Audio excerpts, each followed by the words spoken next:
A missing librarian. A forgotten typewriter ribbon.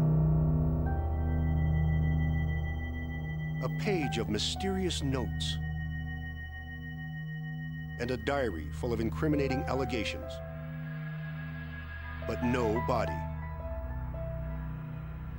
Can the police make a murder charge stick nonetheless?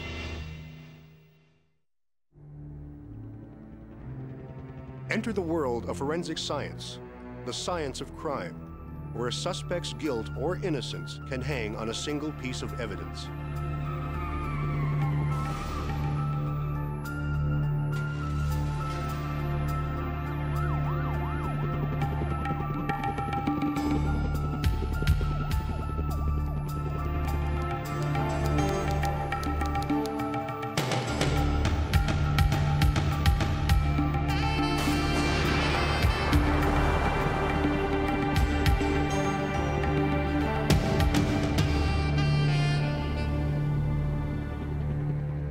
Nobody should die that way. I've never seen anything that horrific. One of the duties of a pathologist is to determine the cause of death. Watch on mobile devices or the big screen. All for free. No subscription required. Download Veely now. Make sure to like and subscribe. In big cities, people go missing all the time. Toronto police can get as many as 10 or 15 missing persons reports on any given day. But some cases are more suspicious than others. The case involving Susan O'Neill and Robert Ade Adamson is suspicious right from the start.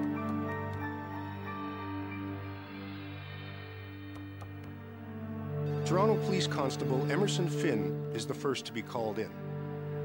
Well, first of all, we want to make sure it's a missing person, not somebody who just doesn't want to be found. A lot of people just don't want. They go off, and it's not that they're missing, just that somebody can't find them and feels they're missing. The missing couple's neighbors tell Finn a story he will later hear repeated by Susan's co-workers at the local library. That Susan's aunt recently died in Sault Ste. Marie, a 12-hour drive north of Toronto. Susan's common-law husband, Ade, has left word that he and Susan have gone up there to look after the aunt's estate. But that was 2 weeks ago.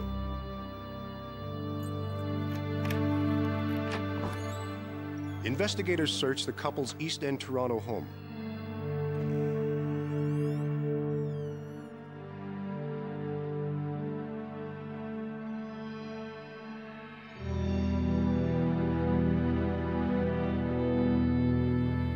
It was just in immaculate condition.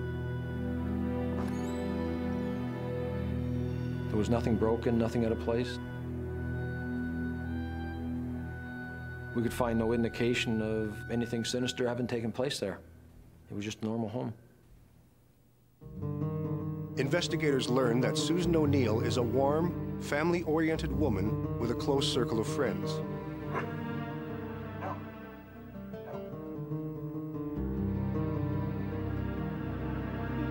She and Ade, a real estate developer, have been together for 8 years. They have a golden retriever named Quasar. The couple is devoted to Susan's father, a retired lawyer who lives in a nursing home nearby. They visit him at least twice a week.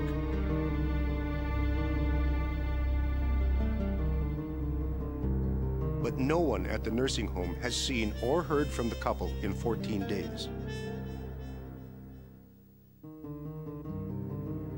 Susan's father is terribly worried.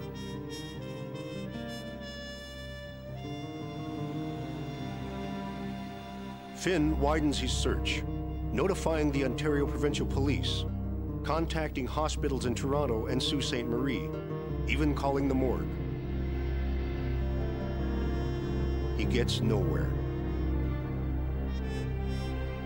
He starts to wonder if the couple is still together. We did receive information from 1 or 2 sources that indicated there was a bit of a problem in the relationship, and possibly it would have been broken off in the next short while. And one of the aspects you have to look at is maybe she just had enough and up and left. Susan O'Neill's address book confuses investigators.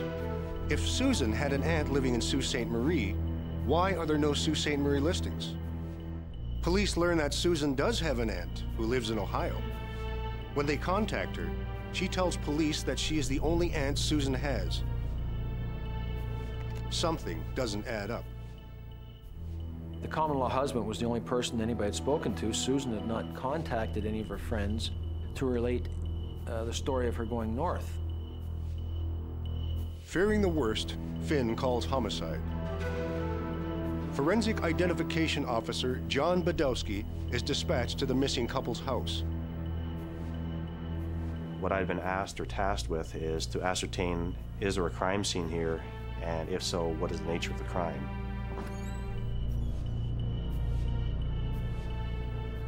Having walked through the house once, I saw nothing out of the ordinary.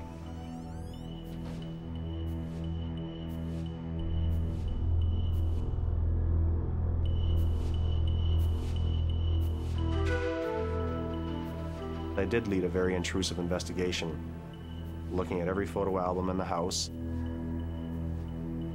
into reading her personal diary, reading personal letters.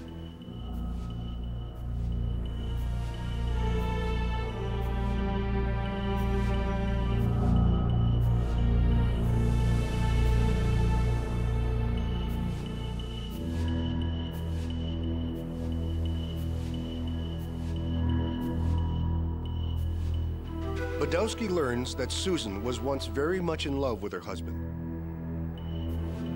"I am happy and profoundly grateful to be with Ade," she wrote. But over the years, things between them have changed. Ade has been unemployed for some time. His life now revolves around the radio and the TV. He rarely finishes what he starts. The least setback, and he's ready to give up the whole project, Susan wrote. Police are now desperate to talk to Ade, but they still have no idea where he is. Veteran homicide detective Steve Reeser joins investigator Finn in the search for Susan and Ade. I still felt strongly that she was missing and he was responsible somehow for her being missing. Whether she was dead or not, I didn't know. I mean, for all I knew, she was locked up somewhere in some cabin, and who knows? I had no idea, what had happened to her. Police get the break they need from Susan's aunt in Ohio. When the aunt learned of her niece's disappearance, she contacted her estranged husband, Arnold. Arnold had no idea where Susan was, but he did know of Ade's whereabouts. Ade showed up at Arnold's Ohio farmhouse 5 days after Susan went missing. He said he and Susan had broken up because he was traveling too much for business.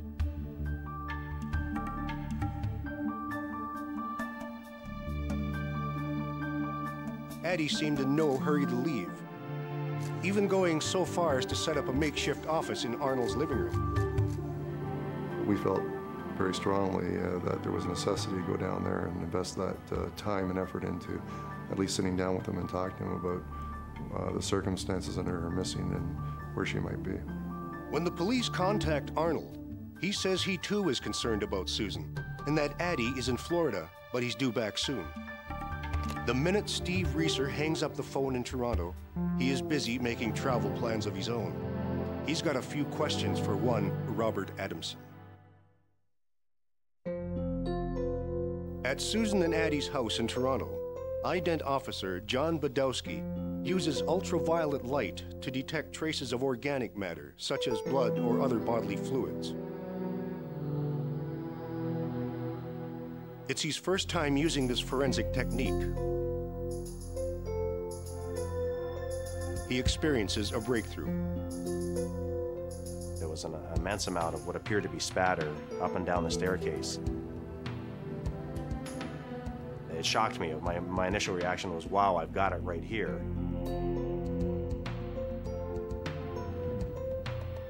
The overall effect suggests carnage on such a huge scale. that Badowski is forced to question his findings and seek out a second opinion. The conclusion is much less dramatic than he had thought. It was just simply organic material being tracked in from the grass and from the rain by the dog, and that was the end of the mystery. Toronto police catch up with Adamson at a detention center in Ohio, where he's being held by U.S. immigration for false entry into the country.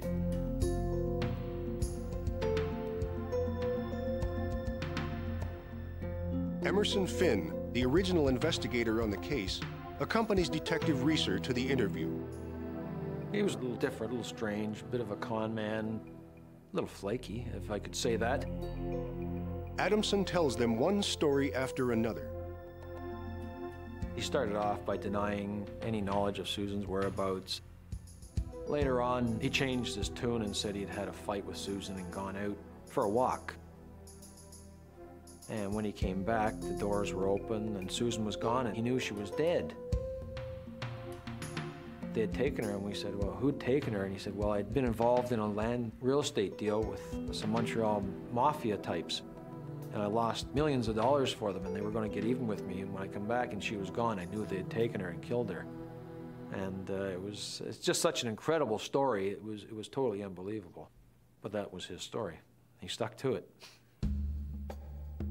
The interview lasts 4 hours. When it's over, investigators ask Adamson to return to Canada voluntarily. He declines. Ade will have to be deported. At Susan's house in Toronto, ident officer Badowski logs countless man-hours. The more time he spends alone in the house, the more committed to the investigation he becomes. In my heart, I knew something was wrong, and I felt that I owed it to her, even though I never met her, but this was my job anyways, was to act in the interest of her.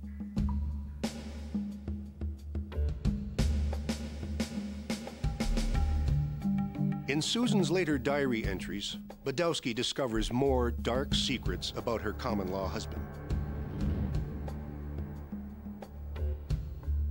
Adamson had stolen thousands of dollars from Susan's father's bank account, which Adamson had then invested in lottery tickets. There's such a consistent pattern of lying that I'm afraid to admit it to myself, Susan wrote. I feel trashed, used, unloved, dead inside.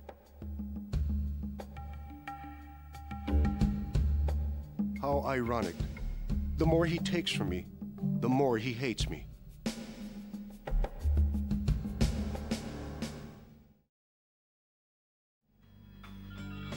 At Susan's uncle's farmhouse in Ohio, Steve Reeser is also making some important discoveries. Among Adamson's belongings, Reeser finds one particularly intriguing set of notes. The notes include the names of several cities and a Chicago funeral home. Using Adamson's hotel receipts, Reeser and Finn retrace the route Adamson must have taken from Toronto. Police learn that within days of Susan's disappearance, Adamson turned up at Susan's father's bank with a typewritten letter on Susan's stationery. It authorized Adamson to withdraw money from Susan's father's account.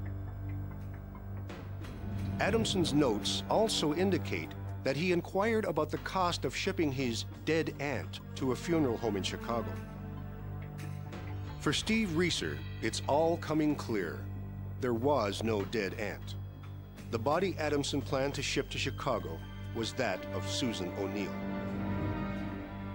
You have to remember that we're gathering evidence in a case where there is no body. We have to face the possibility of perhaps trying to prosecute without a body and prove circumstantially that she was dead.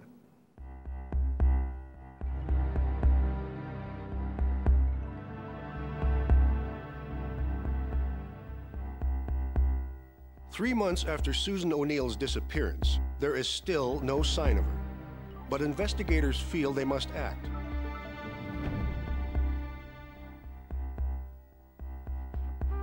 When Adamson is deported from the United States, police are waiting at the airport to arrest him and charge him with first-degree murder. Steve Reeser has just made history. Never before has a member of the Toronto Police Force arrested a murder suspect before a victim's body has been found. But his job is far from over. Knowing he must build a strong case, Reeser asks forensic documents analyst Greg Dawson to compare the letter authorizing Adamson to withdraw money from his father-in-law's account with a typewriter ribbon found at the Ohio farmhouse.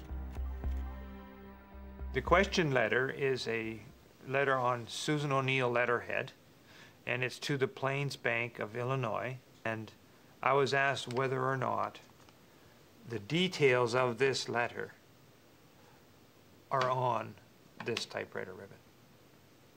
And they are. Not only that, but there are mistakes made in the letter that are also on the ribbon. So because of the mistakes and all the particular way that the letter is conformed, I can say that there's absolutely no question that this letter was produced by using this typewriter ribbon. Reeser now has proof that Adamson is, at the very least, a thief. But can the detective prove that he is a murderer?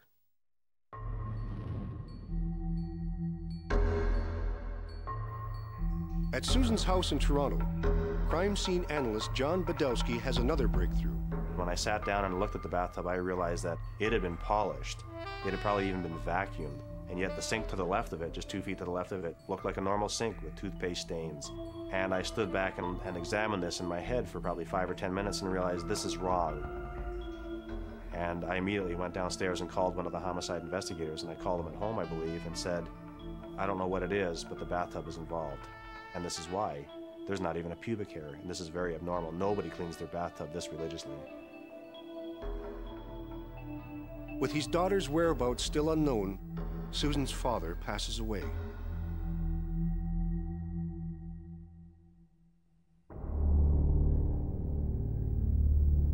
A month later, a maintenance crew is at work in the ravine behind the father's nursing home.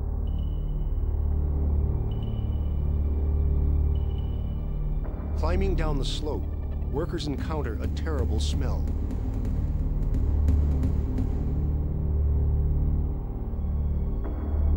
At the bottom of the ravine, they find a duffel bag. Police are called in, along with pathologist Noel McAuliffe. The police were on scene when I got there. Curiosity led me to rappel down this more or less vertical bank, the nearest I'll ever come to climbing Everest. Never do it again. Going down isn't too bad. Coming back up is hell. The duffel bag contains a jumbled collection of human bones. It has likely been in this spot for months, long enough for the human remains inside to become completely skeletonized.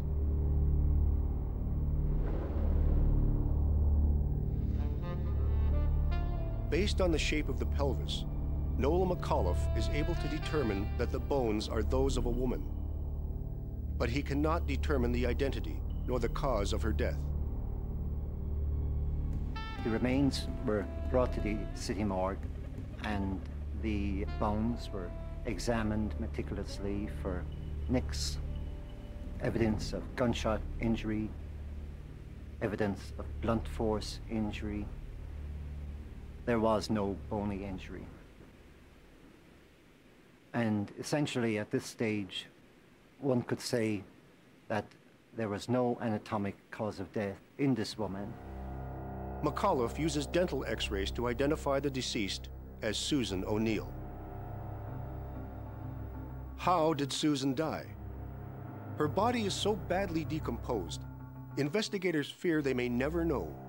And if they cannot say for certain how Susan met her death, how can they say for certain who killed her?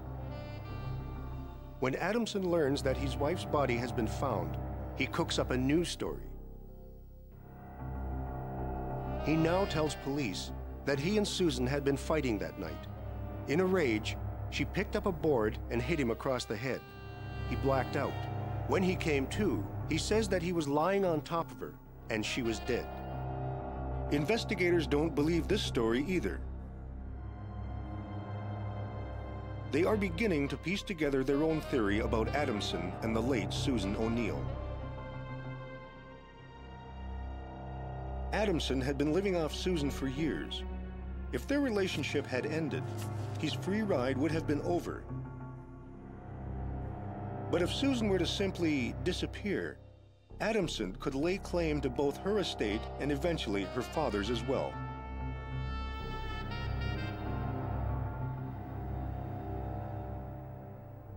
So how then did Adamson murder Susan?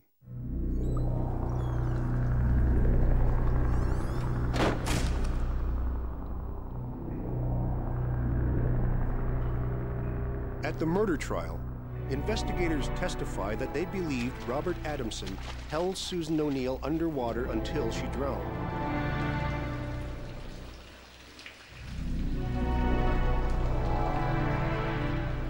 He did an excellent job of destroying trace evidence at the scene. When Adamson was finished, the bathtub gleamed, but he had no way of knowing there was incriminating evidence in a place he hadn't considered. Inside Susan O'Neill's body. For investigators, this is Exhibit A, a microscopic life form called a diatom. Diatoms are a form of plant life found in water. When someone drowns, their lungs are filled with water, and the microscopic diatoms burst through the lungs into the bloodstream. The diatoms then move rapidly throughout the body, where they ultimately settle in the bone marrow. Noel McAuliffe cuts the thigh bone in half and extracts some marrow. If there are any diatoms to be found, this is where they'll be. The presence of diatoms in the femoral bone marrow was a strong, if not clear, indication to me that this woman had drowned.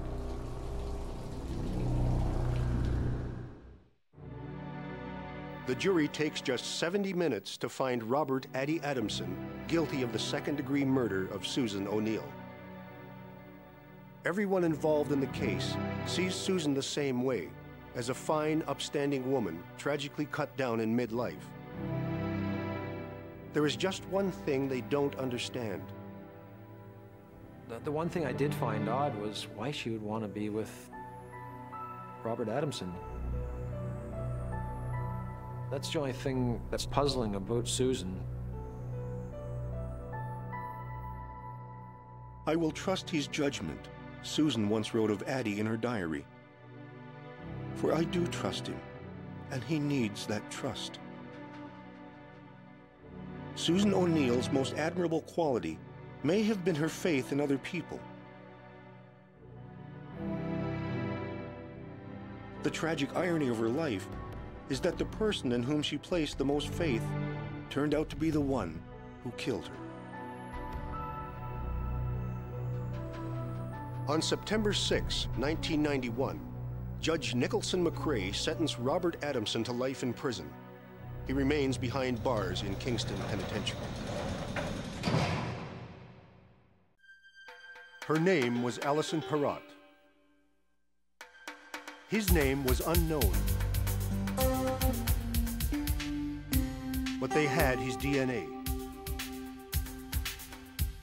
It pointed to one person in the entire world. Where was he? And would they ever catch him?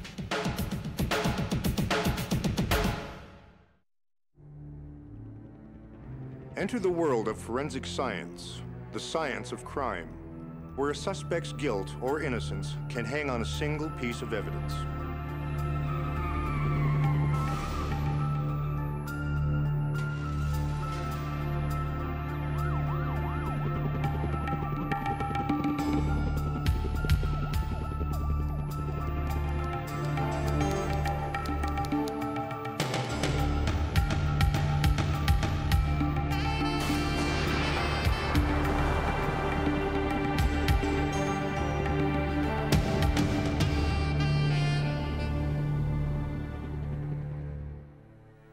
In 1986, Canada's largest city was still known as Toronto the Good.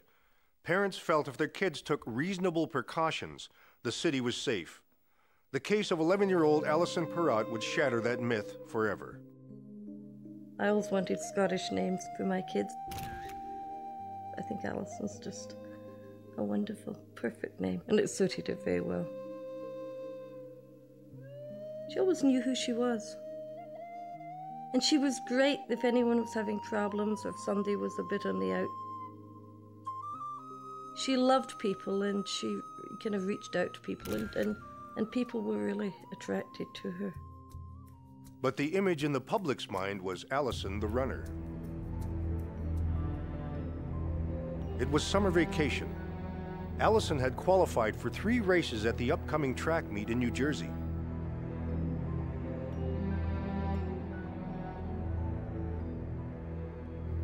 She told her coach she dreamed of representing Canada one day in the 3,000-meter race. She would never get that chance.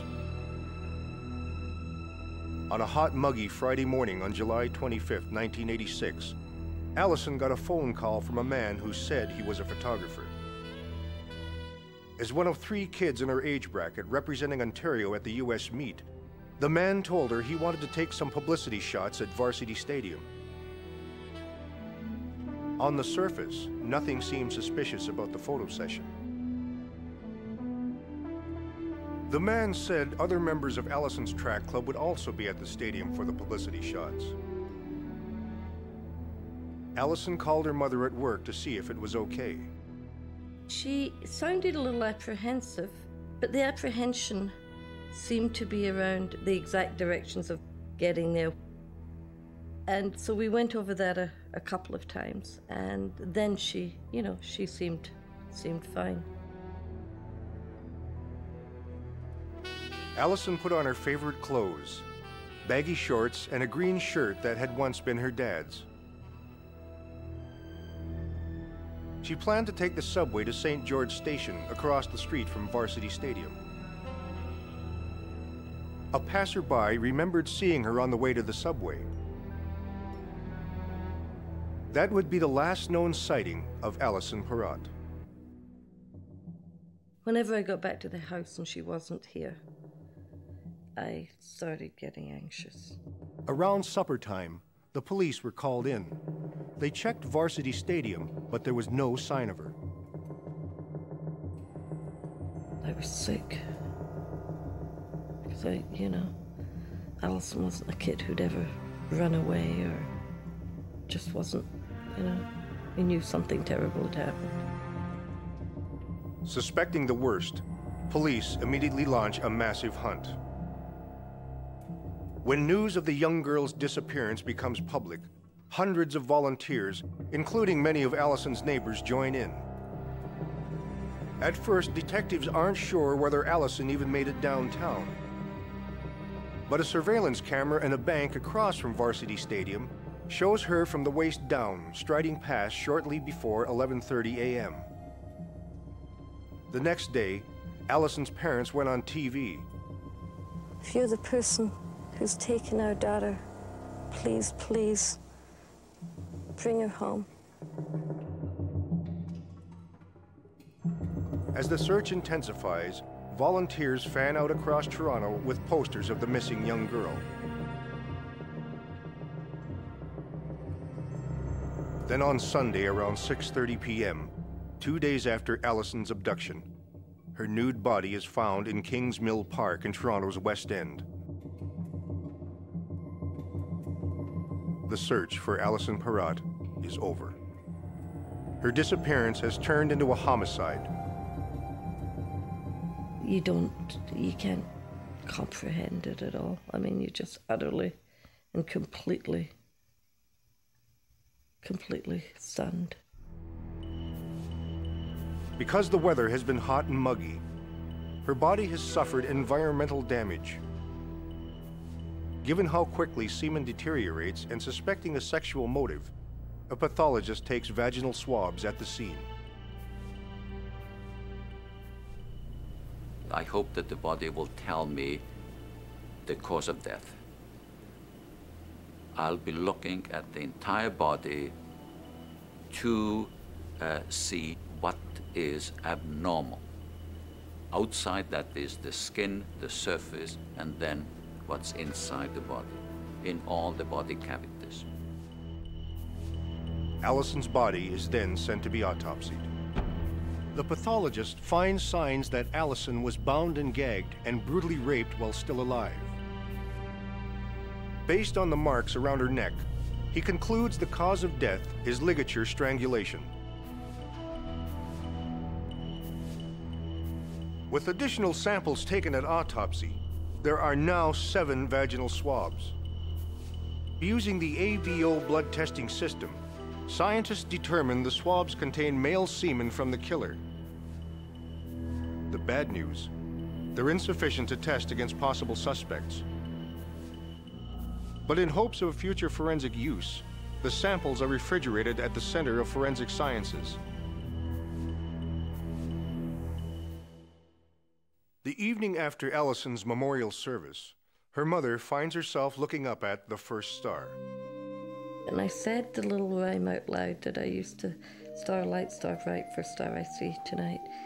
And because Alice and I used to say that together. And I then bent my head and I prayed. I prayed for forgiveness. I said all the things to Alison that I felt that I wanted to say. And I then had this sort of feeling of letting her go. It was a very mum thing to do. And I opened my eyes and the star had gone out in the sky. Who had raped and murdered 11-year-old Allison Perrott? And would he ever be caught? Exhibit A, a vaginal swab, key evidence left by the killer at the crime scene. More than 20 detectives hunt for Allison's killer, but it is a daunting task. Because the caller knew about Allison's track accomplishments, men and boys in Allison's racing circles become suspects.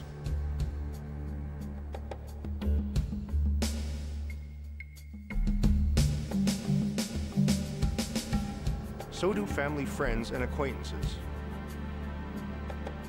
Police question previous sex offenders, particularly convicted pedophiles.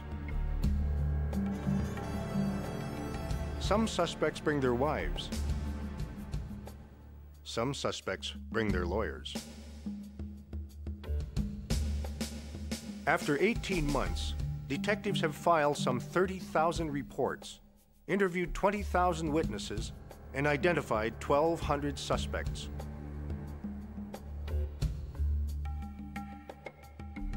But with no prime suspect, the investigation gradually gets pushed to the back burner.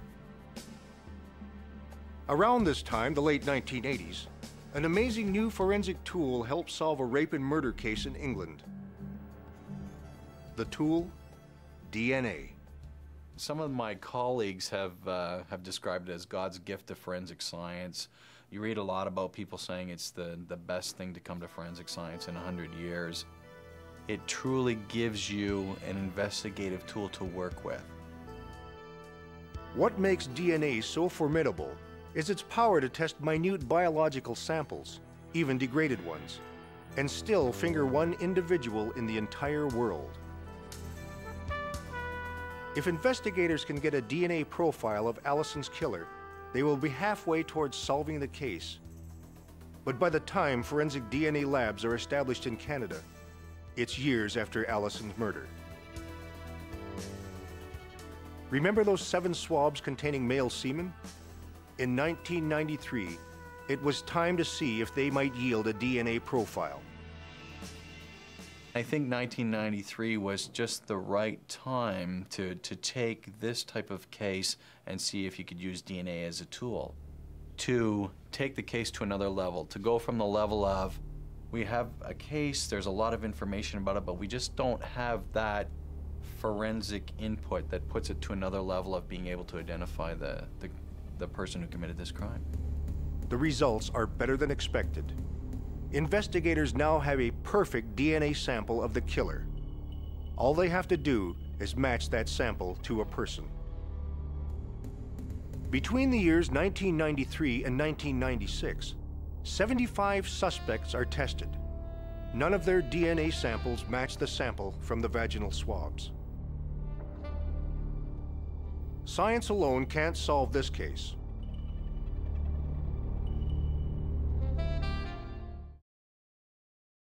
Luckily, in 1996, Detective Vic Matanovic is heading up a cold case squad to reinvestigate unsolved cases from the 70s and 80s. Often in these cases, the original investigators were on the right track. They just ran out of time. But a cold case has plenty of time. In fact, almost everything about a cold case differs from a new one. Because when you start off a new case, you start off with zero information, and then you build up on that information. Cold case is just the opposite. You have all the boxes of information, and now you have to go through the boxes, and in particular this case had at that time around 50 to 60 boxes. The first question is, why this victim? Allison was an 11-year-old girl. She was energetic. She was outgoing. Some of her peers considered her to be a leader. And she was very friendly, and she had the ability to be able to converse with adults. Yet, according to some of her friends, she was an 11-year-old and she was a little bit naive. Allison would have been no match for a cunning and dangerous killer. The next question is, why here? Why this crime scene? Though there are photos of the crime scene from 1986, there is no substitute for a first-hand visit.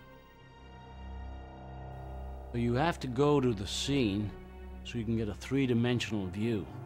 And you don't do it just once, you don't do it twice, you may do it 10, 15 times. Each time you walk by, you have a look around, and you have to keep asking yourself why. Why was her body put here? Allison's body was found in a dense thicket of bush, hidden from the roadway.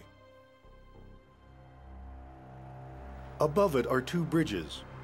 One bridge is for cars and trucks, and in 1986 there was construction going on.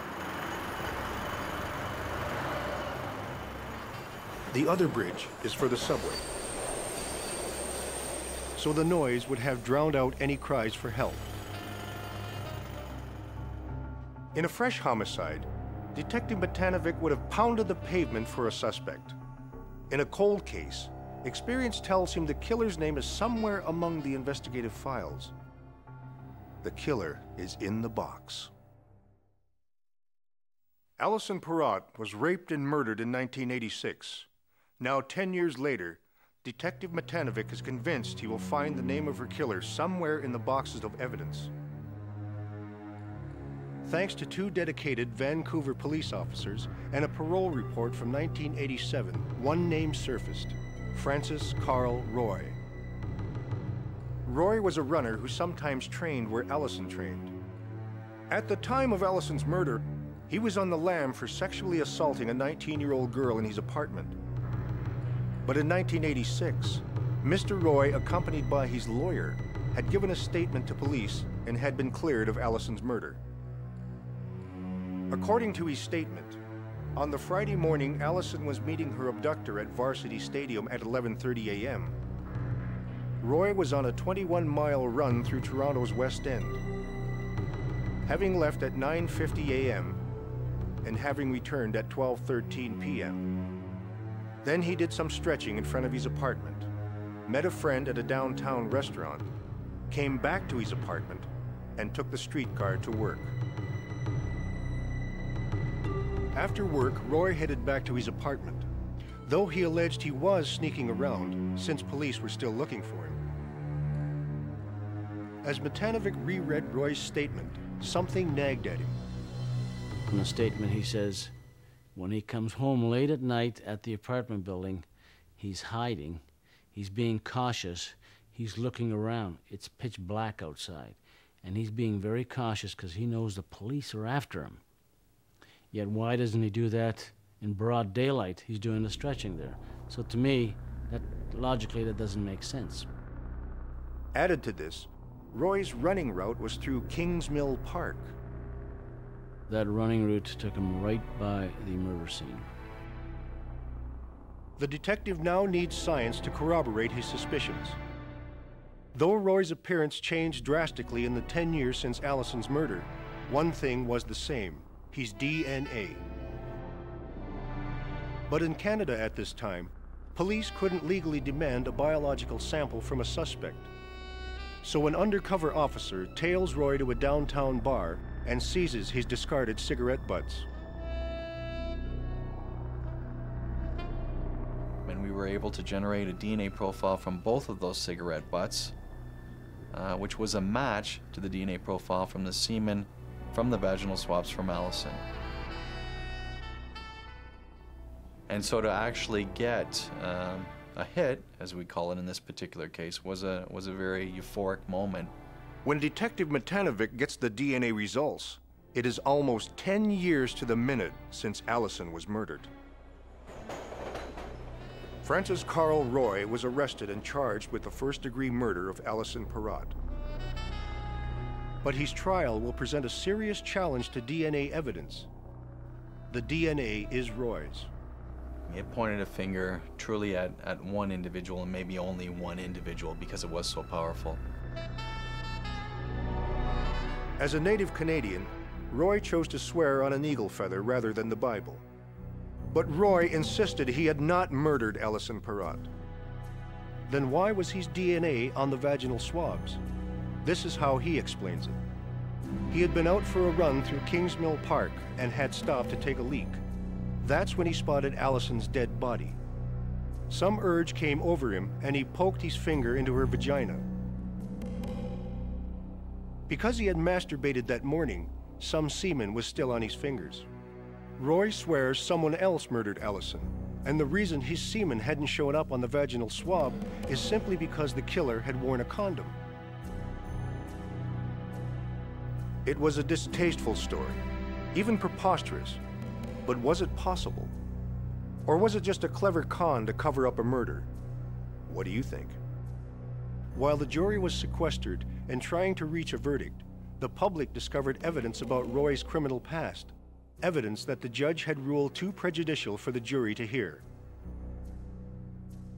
For instance, the jury did not know that Roy was a twice-convicted violent rapist who delighted in degrading and inflicting pain on his victims, one of whom was a 14-year-old girl. Nor did they know that just before Allison's murder, Roy was at Kingston Penitentiary, where he worked as an inmate photographer, and that he'd bragged he was going to use his photography when he got out to lure women and young girls. The jury was out for a day, then two. I thought we'd have had an answer within about 24 hours. And that seemed to be reasonable. In fact, we got into the 6th day with the jury sitting out there, which was just unbelievable. After 6 days, the jury finally came back. They didn't believe Roy's preposterous story about his DNA. Francis Carl Roy was found guilty of the first-degree murder of Allison Perrott and sentenced to life. In the end, Roy could con everybody, but he could not con DNA. This is now what Detective Matanovic believes happened on the day Allison was abducted. Roy had become fixated on Allison after seeing her around the track. He had probably found a way to talk to her and knew she was excited about the upcoming U.S. track meet. Then on Friday morning, July 25th, posing as a photographer, he used that information to arrange a meeting at Varsity Stadium.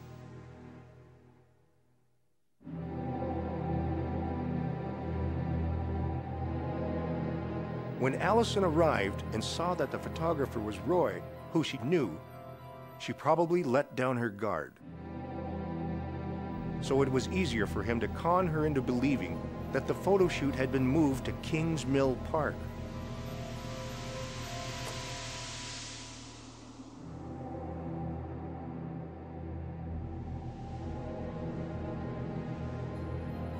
Then, on the pretext of going to meet the rest of the track club, he lured her to a spot he had pre-selected from his runs through the park.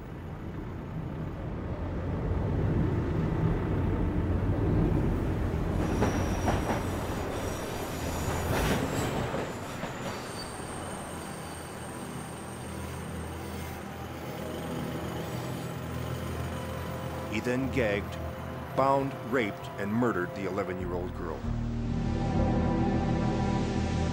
You know, Francis Carleroy is an evil, dangerous man, and he's in Kingston Penitentiary where he belongs, and he should stay there for the rest of his life.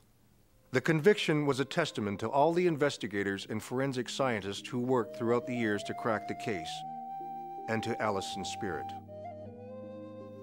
I'd like Alison to be remembered for all she was, sort of filled with love, filled with spirit, filled with zest. And ultimately, that Alison's legacy is that she couldn't be destroyed by this evil. That Alison's spirit, who she was, and the goodness of the life that she lived has won out over this terrible evil. Alison Perrott will always be remembered more than her killer, and that's important.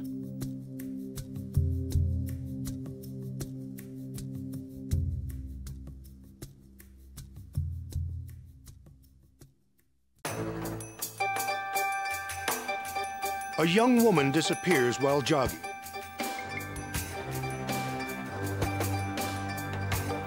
"1,000 miles away, another woman is found brutally murdered in her home.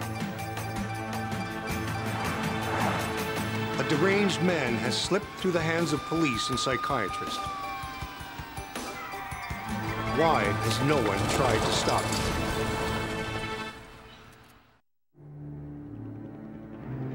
Enter the world of forensic science, the science of crime, where a suspect's guilt or innocence can hang on a single piece of evidence.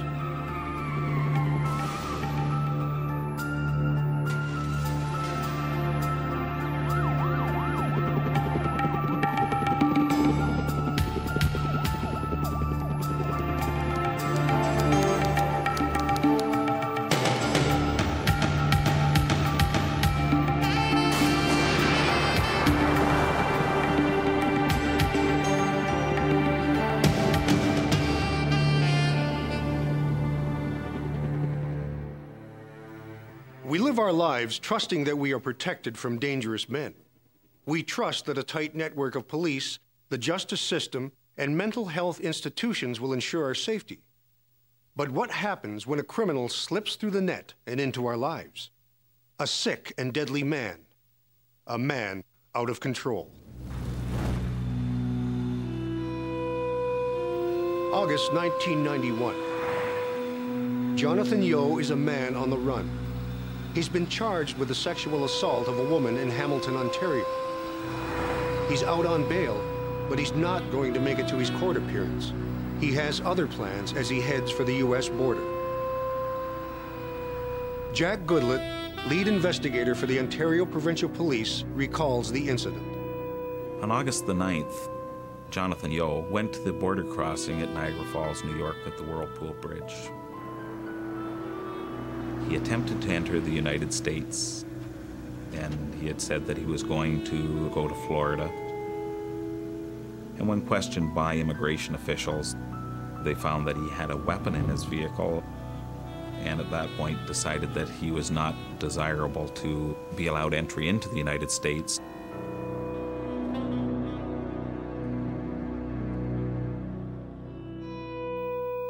Among Yeo's possessions, U.S. border guards find several rounds of ammunition, a .22 caliber rifle, and a letter written by Yeo.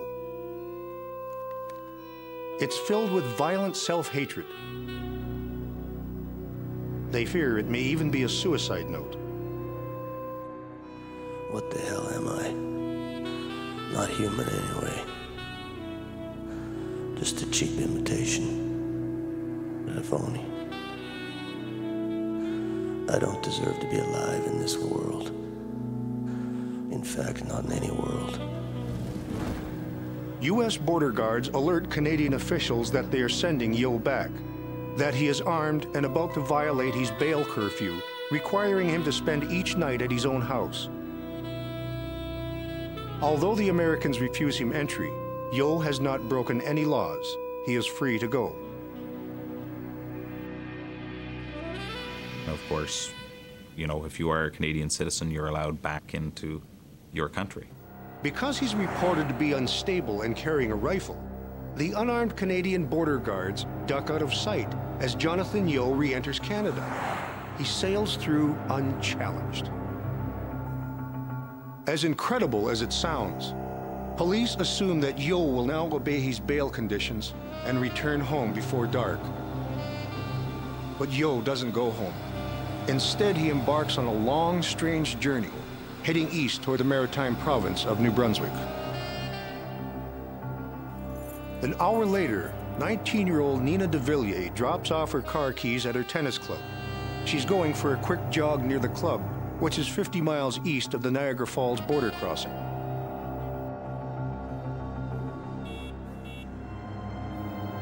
It's early evening. A motorist later remembers asking her for directions. When Nina doesn't return home that night, her mother, Priscilla, becomes anxious. About 11:30, I began to get really concerned, so I started to phone her friends. And none of them had seen her. They said she'd gone to play tennis. And then I really began to be alarmed. So I started phoning hospitals and police, and then my son came home. And we went out to search for her. Nina de Villiers is a very responsible young woman.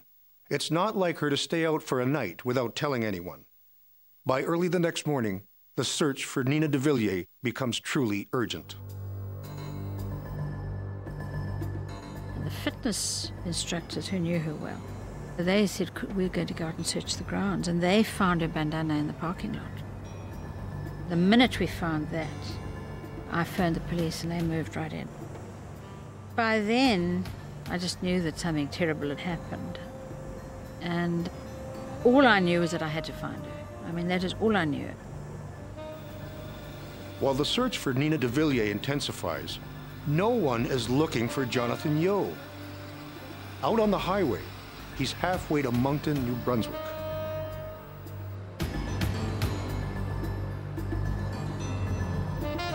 Jonathan Yeo has been in and out of psychiatric care for years, but he has never been committed for a long term.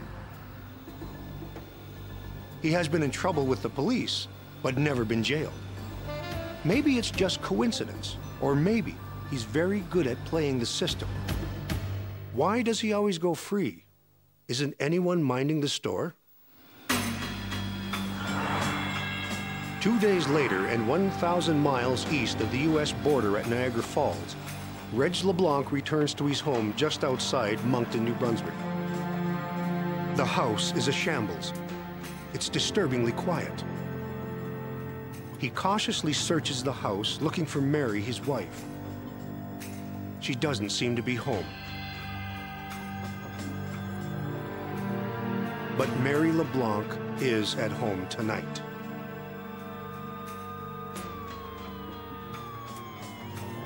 Forensic Identification Officer Phil Legacy is one of the first on the scene. She was about 3/4 covered by blankets when we arrived there. When we were able to move the victim, we were able to see that there was a bullet hole, or what we believe to be a bullet hole, in the back of the victim's head. It appears she was killed execution style.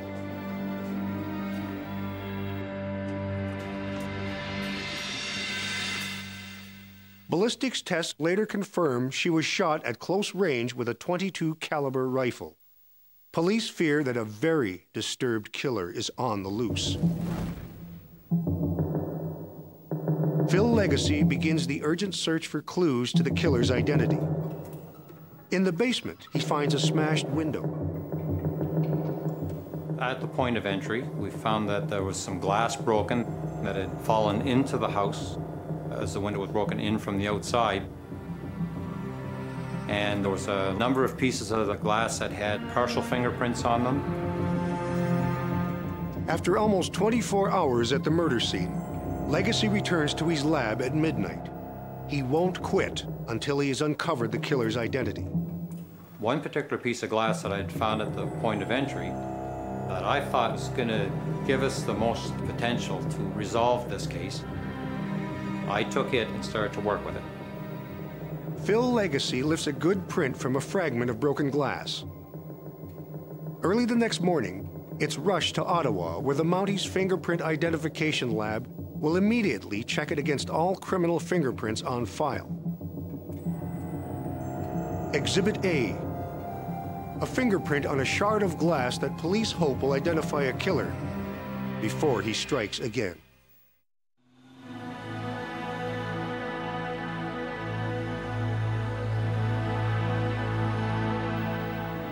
Jonathan Yeo is still at large, and police have not made any connection between the incident at the border, the disappearance of Nina de Villiers, and the brutal death of Mary LeBlanc. Why would they? In New Brunswick, investigators are following a new lead at a campground near Mary LeBlanc's house. Phil Legacy is puzzled. A camper leaves behind brand new camping gear that the campground owner took note of, and once he heard about the murder investigation going on up the road, he called up and said, maybe you people might be interested in this. We said yes, as a matter of fact, we certainly would be. Why would anybody go out and buy brand new equipment, go camp for a day, throw it all in the dumpster and leave in the middle of the afternoon? It didn't make any sense. We thought in our mind at this point is perhaps there was a relationship between the murder scene and the camper. Meanwhile in Ontario, a huge search is now underway for Nina de Villiers. She's been missing for 2 days and her mother is desperate. I know that I was just totally focused on finding her. I think probably the biggest terror was not knowing, of worrying that she was in pain and that she was frightened and so on. Thousands of concerned people join police and Nina's family in the hunt for the missing teen, but she's disappeared without a trace. Back in New Brunswick, police are at Mary LeBlanc's house when they learn that their prime suspect, the mysterious camper, really was a guy who just hated camping and wouldn't be needing his gear again. Then, Phil Legacy gets the call he's been waiting for. The print belongs to a man named Jonathan Christopher Yeo. And I said, who is Jonathan Christopher Yeo? And she went on to explain that he's a fellow that last known from Ontario. And I said, are you sure? And she said, yes. Yeo's fingerprints are on file with the Mounties for a firearms offense and a recent charge of violent sexual assault. An all-points bulletin is sent out across the country. Find Jonathan Yeo. He's armed and considered very dangerous. Within hours of issuing the all-points bulletin, Yeo's car is spotted back in Hamilton, Ontario, 1,000 miles west of Moncton. Yeo has come full circle. The officer tails him in a strange, low-speed chase through a shopping center parking lot. The police officer calls for backup.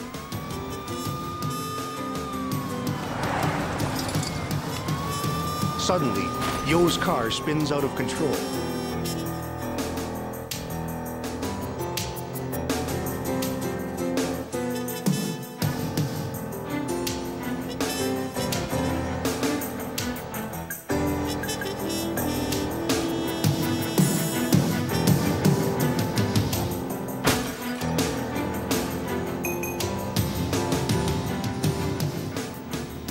Police finally come face to face with Jonathan Yeo. But he won't be helping them with their investigation. He shot himself with his .22 caliber rifle. He dies the next day without regaining consciousness. He leaves behind a jagged trail of unanswered questions. New Brunswick officers are called to Ontario to try to establish that Yeo is the killer of Mary LeBlanc. So we attended to that scene, examined the vehicle, and gathered what physical evidence we thought may fit our scene. Mixed in among the piles of trash in the car, police find .22 caliber cartridges and Yeo's self-loathing letter. They also discover a patchwork purse that was missing from Mary LeBlanc's home. And we were able to find 2 videotapes that were rented by our victim here in New Brunswick the day of the murder. The evidence in Yo's car confirms that he is Mary LeBlanc's killer. Police also find bloodstains on the back seat. It can't be Mary LeBlanc's blood. Investigators have determined that she was murdered in her house. As police work to identify the source of the blood in Yo's car, the search for Nina de Villiers continues. On August 16th, the day after Yo's death, a woman's body is found under a bridge on a country road 3 hours' drive east of Hamilton. The victim is identified as Nina de Villiers. She was shot execution style with a single .22 caliber bullet in the back of her head, just like Mary LeBlanc. The discovery of Nina's body extinguishes the last hopes of Priscilla de Villiers. But she still has many unanswered questions. We still had no idea about who had caused the death or how she ended up there. There's an absolutely desperate, it's an overwhelming need to know what happened. Police are determined to find out. Suspecting that the blood in Yo's car may be Nina de Villiers, police send samples for analysis. Unfortunately, comparison samples from Nina's body are degraded, and a DNA profile cannot be obtained. But because every child's DNA is comprised of equal portions of DNA from each parent, scientists are able to do a reverse paternity test to determine whether the blood in the car is Nina's. They took blood from me and blood from my husband, and they recreated what would have been a child of ours, and decided then on that the match with the blood on the back seat meant that Nina had in fact been in that car. It really was important in order to really accept the fact that Yo was the killer of Nina. Still, no one understands why he went on his rampage in the first place. People want answers. They need to know why no one stopped him. Jim Young, Ontario's chief coroner, decides to call a public inquest into the troubling questions surrounding the life and death of Jonathan Yo. We were very interested in certain points where he interacted both with the justice system and the mental health system. Very serious questions about what had gone wrong in this instance. The inquest lasts 6 months. Priscilla de Villiers takes an active role in the proceedings and draws some sharp conclusions of her own. I have to say that if there was one theme that ran throughout that whole 6 months, it's lack of communication. That the systems don't work together. And that's where the breakdown is. And it's not a crack, I can tell you. It's a chasm, and many, many, many people forced into it. Through the inquest, Jim Young sets out to understand both the character of Jonathan Yo and how he was able to work the system. Police saw someone who was talking to them about suffering from mental illness and alcoholism and being very disturbed and depressed. When he was being treated by mental health people, he was describing his problems as simply being marital problems.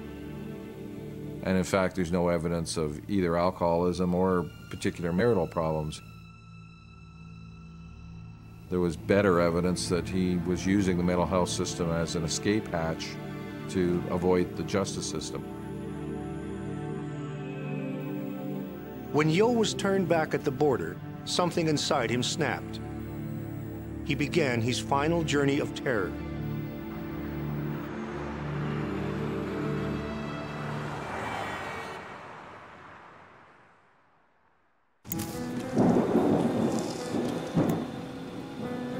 What kind of life is this?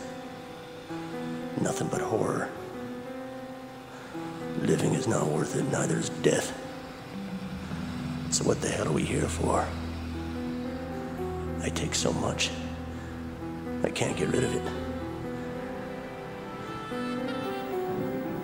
The inquest learns that Yo's first assaults were on women he knew.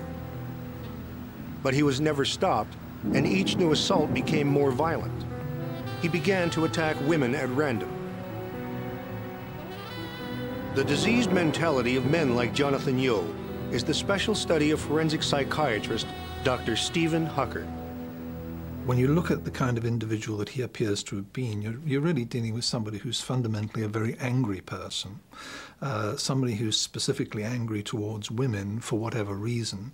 Often these people have histories of abuse of various kinds in their backgrounds and will often articulate that they're angry at some other person, a mother or some other significant female in their lives, and their crimes reflect this symbolically.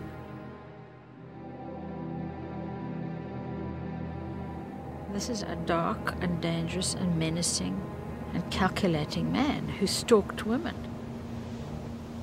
who would see somebody who's bright and generous and kind and tolerant and lure her. He lured girls to satisfy some perverted instinct of his own. And so he's everybody's worst nightmare. By the time Yeo reached Moncton, New Brunswick, any woman was a potential target. It was Mary LeBlanc's tragic misfortune to be in the wrong place at the wrong time. Police will never know whether Yeo saw Mary at the video store that day and followed her home. He might have. What they do know is that Jonathan Yeo broke into Mary LeBlanc's house through her basement window. She never had a chance.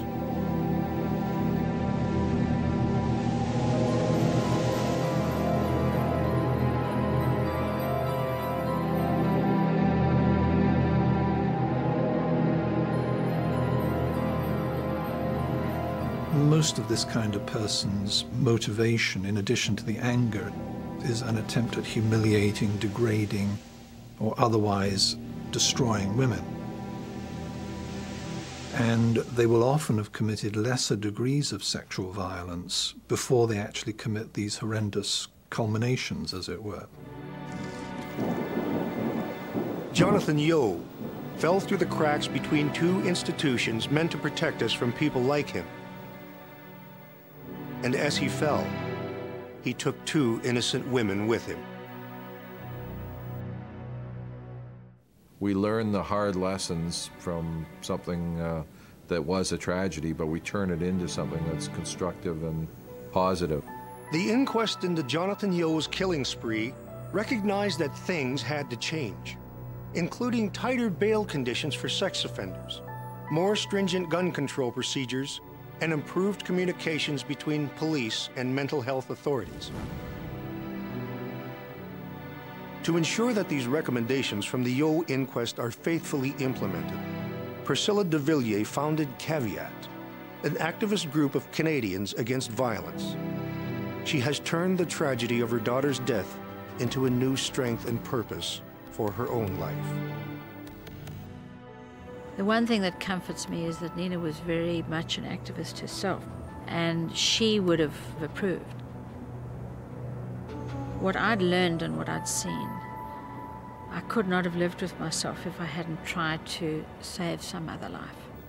The brutal life of Jonathan Yeo forced us to strengthen the network that protects us from dangerous men. And it all started with the forensic discovery of a single fingerprint that stopped a killer out of control.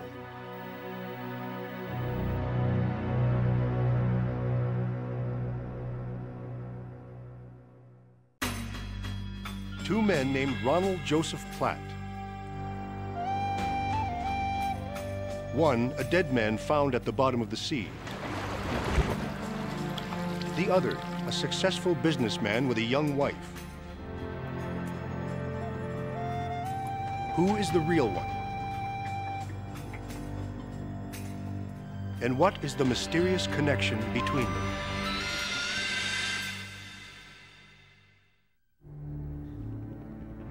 Enter the world of forensic science, the science of crime, where a suspect's guilt or innocence can hang on a single piece of evidence.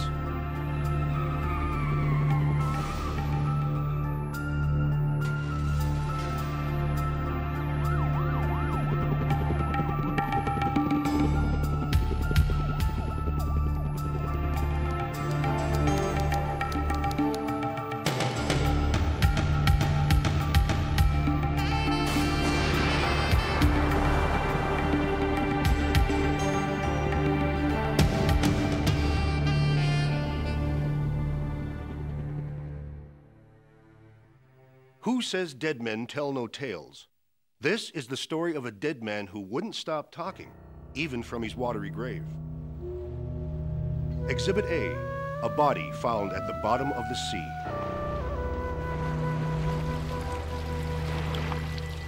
A fisherman 6 miles off the South Devon coast of England hauls in his net to find a body. It was really a 1 in a million chance that the body was recovered at all. Our force area has a large coastline, and it's a frequent occurrence that we get bodies floating out at sea.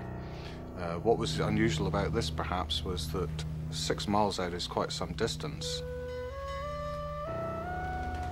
The dead man is fully clothed, even down to his shoes and Rolex watch. But he had no wallet, no ID, no personal effects. Who is he? And how did he get 6 miles out at sea?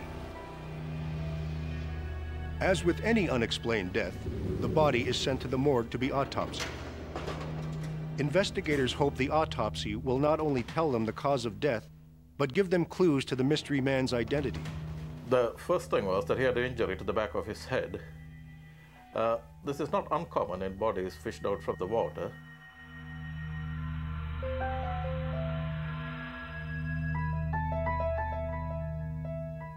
Then he had a second bruise on his hip. The conclusion from the pathologist was that this was quite consistent with some form of boating accident where perhaps the person had slipped, struck his head, which rendered him unconscious, and fallen into the sea and drowned. In any case, there was absolutely no identification on him except for the Rolex watch and a tattoo on the back of his hand. As Torquay, where the body was found, is the birthplace of murder mystery writer Agatha Christie, the media dubs him the Rolex Man and plays up the whodunit aspect of the mysterious corpse. But still, no one identifies him. Then investigators get their first break. One of the mortuary assistants recalls that Rolex keeps detailed and accurate records of watches they've sold or serviced. The Rolex company is able to give investigators 2 big pieces of the puzzle: the time of death and the dead man's name. The dead man's watch shows that it stopped at 11:35 on July 22nd. Rolex tells police that it takes 44 hours for one of their perpetual motion watches, when not moving, to wind down and stop. This means the dead man entered the water on July 20th. Through Rolex, investigators also learned that the watch has been serviced on 3 occasions. Its owner is Ronald Joseph Platt from Harrogate in the north of England.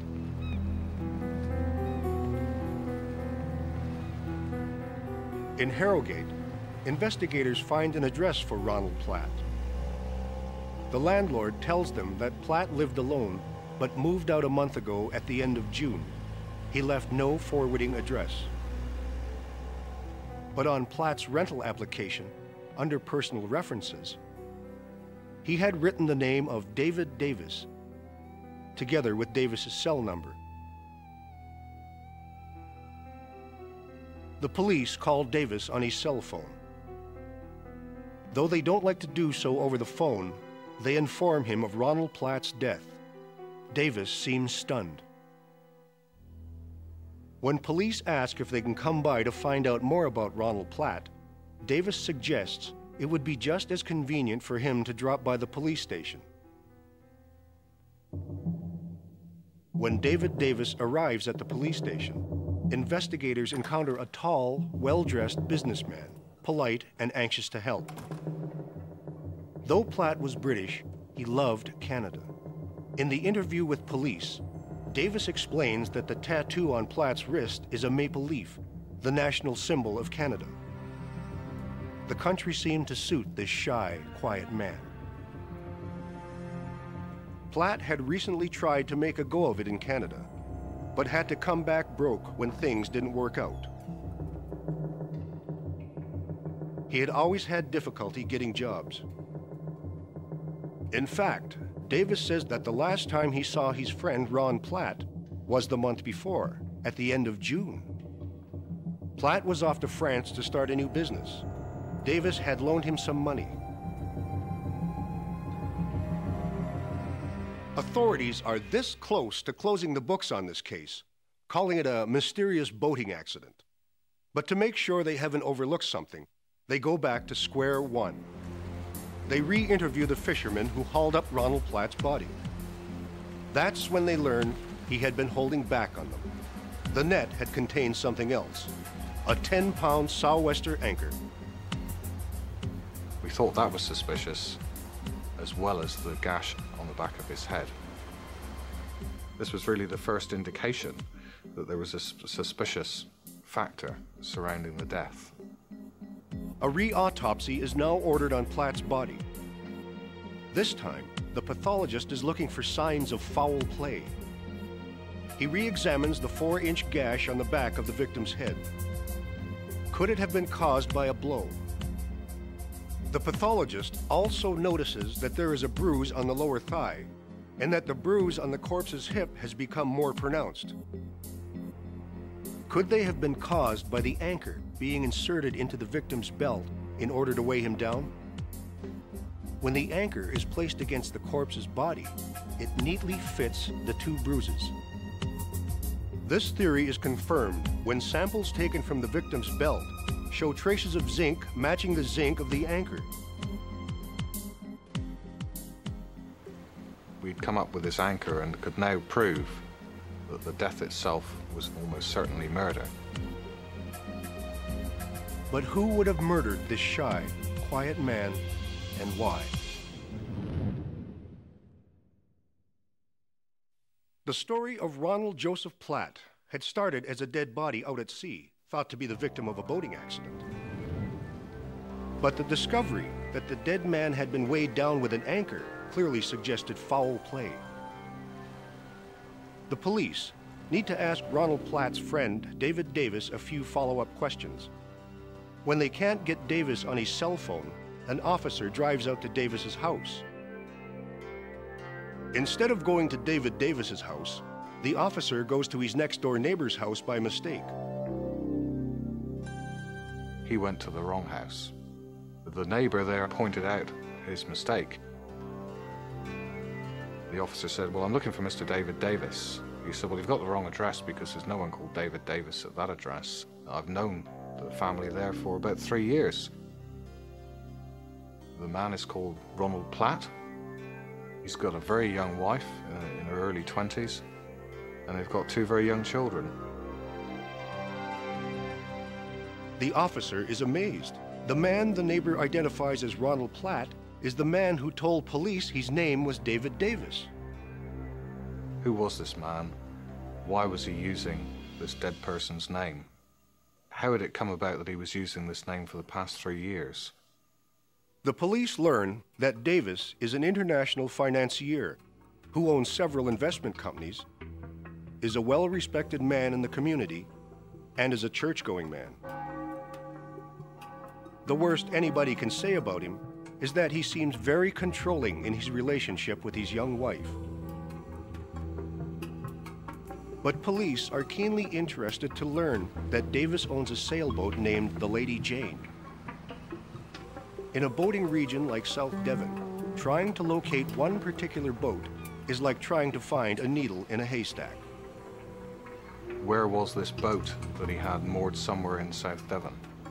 And how could we find that boat? Was that boat a crime scene? While investigators search the many coastal marinas for Davis's sailboat, they get an unexpected break. They find Ronald Platt's former girlfriend, Cynthia Browning. Cynthia is shaken by the news of Ronald Platt's death. When investigators ask her if she knows David Davis, she tells them that she worked for David Davis about 4 years back, depositing large sums of money abroad for him in various foreign banks and photographing art he might want to buy. It seems curious that Davis had offered her the job only after she mentioned that her boyfriend, Ronald Platt, dreamed about permanently moving to Canada. Then about 3 years ago, Davis invited them to his house and surprised them with 2 one-way airline tickets to Calgary, Alberta. Ron was so ecstatic about moving to Canada that Cynthia agreed to go with him. According to Cynthia, Ron had a difficult time earning a living in Canada. And after a year, Cynthia left. A year after that, Ron, defeated, returned to England. By then, David Davis was using the name Ronald Platt, so that meant there were suddenly 2 Ronald Platts on British soil. The police suspect Davis is responsible for Platt's death, but they now need proof.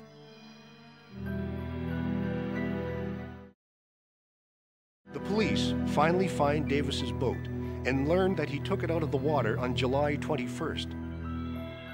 The date is significant, since according to Platt's Rolex, he was killed on July 20th. Investigators also catch Davis in a crucial lie. He claimed in his first interview with police that the last time he saw his friend Ron Platt was the month before, at the end of June.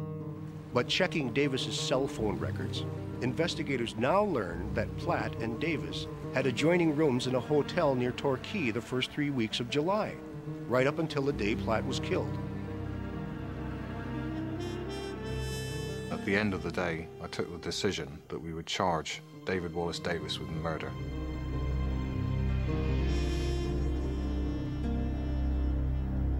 When the police search David Davis's house, they find gold bars and thousands of pounds in cash.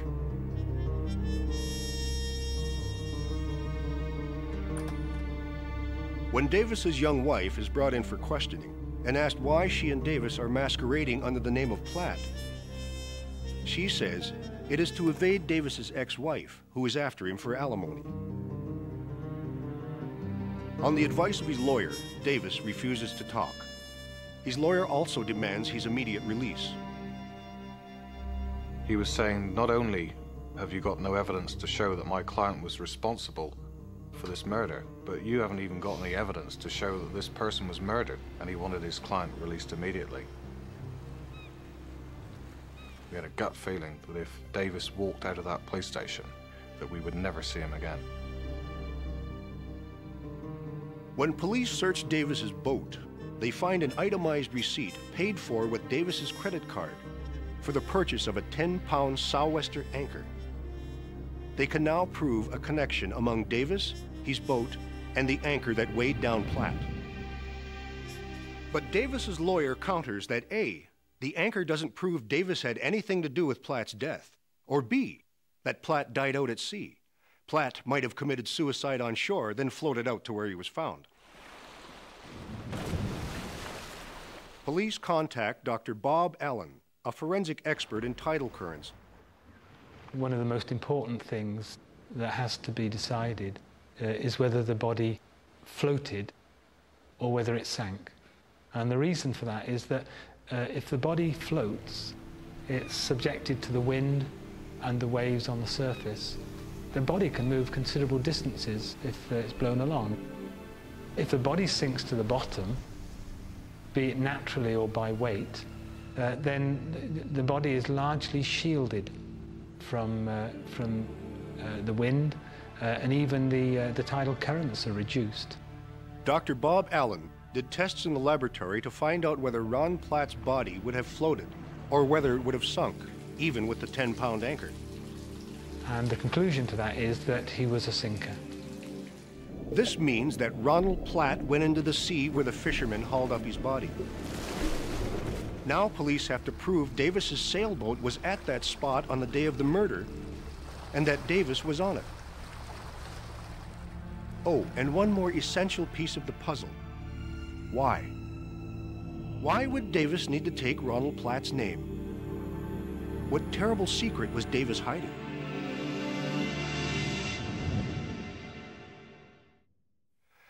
A tidal expert had determined that the dead man, Ronald Platt, went into the sea 6 miles out on July 20th, exactly where the fishermen hauled up his body.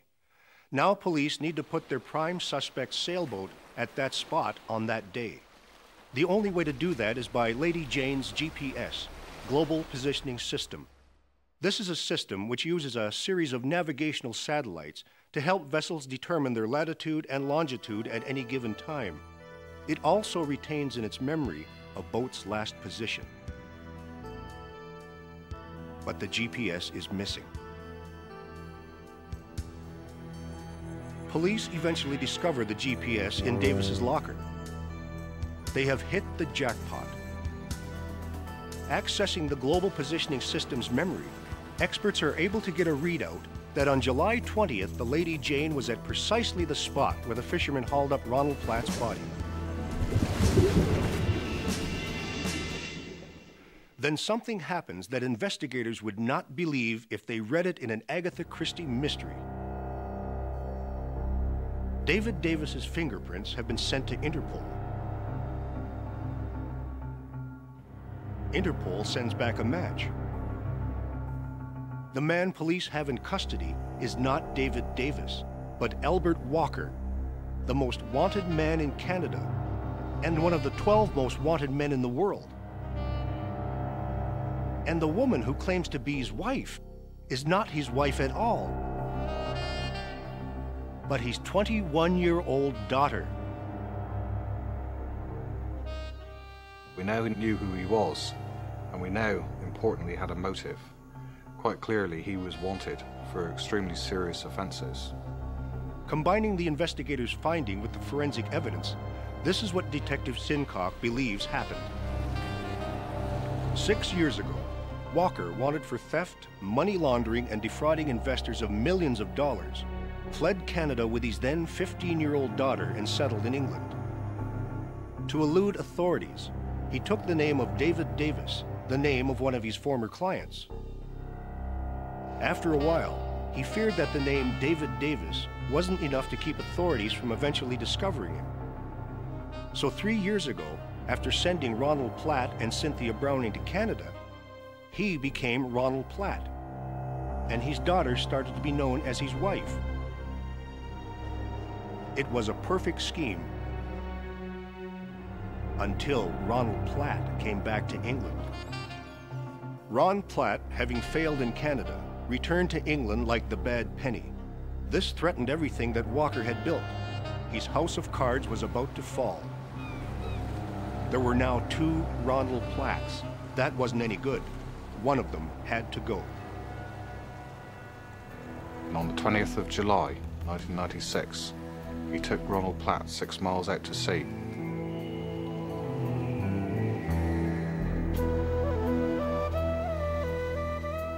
Once there, he struck him on the back of the head, rendering him unconscious. Removed everything from his pockets that he thought might identify him, and then pushed the anchor that he had bought some days earlier down the belt of Platt, pushed him overboard into the sea, where Platt sank and drowned.